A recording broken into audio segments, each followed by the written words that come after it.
मसलहत आमेज झूठ फितना अंगेज सच से कहीं ज़्यादा बेहतर है।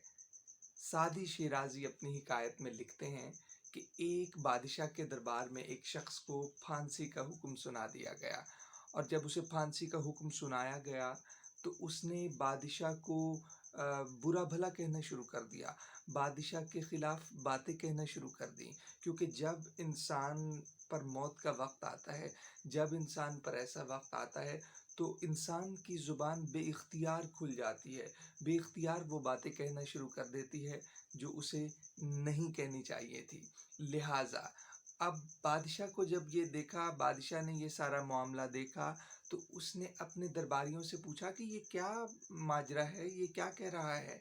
तो एक वज़ीर उसमें से खड़ा हुआ और कहने लगा, बादशाह सलामत, ये कह रहा है कि भाई मुझ पे रहम कीजिए, मुझ पे ये जुल्म ना ढाइए, बल्कि अल्लाह से डरिए, अल्लाह के कहर से डरिए। अब बादशाह ने जब ये बातें सुनी कि ये मुझे डरा रहा है उस रब के, उस खालिक के खौफ से, लिहाजा बादशाह ने उसे बरी कर दिया, उसे छोड़ दिया। लिहाजा ये बात दूसरे वज़ीर को हज़म ना हुई।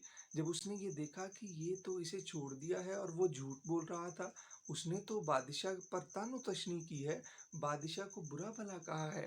लिहाजा उसने जब खड़ा हुआ, झट से खड़ा हुआ और बोला, बादशाह सलामत, इसने तो ये कहा है कि ये बादशाह सलामत यानी अच्छे नहीं हैं, बादशाह सलामत तो ऐसे हैं, बुरे हैं, तो तानो तशनी की है आप पर, आपको बुरा भला कहा है। तो बादशाह सलामत ने जब ये उसकी बात सुनी अपने दूसरे वज़ीर की, तो क्या खूबसूरत जुमला कहा, आप भी अपने गोश गुजार कीजिए। उसने कहा कि तुम्हारा जो सच है उसके झूठ से बेहतर नहीं हो सकता। क्यों? क्योंकि उसके सच की बिना क्या थी? खैर और भलाई थी। लिहाजा तुम्हारे जो झूठ है उसकी बिना, उसका जवाज़ ये है कि वो फितना फैलाना चाहता है, वो शर फैलाना चाहता है। लिहाजा फिर बादशाह ने एक खूबसूरत जुमला कहा और फिर इख्तिताम कर दिया।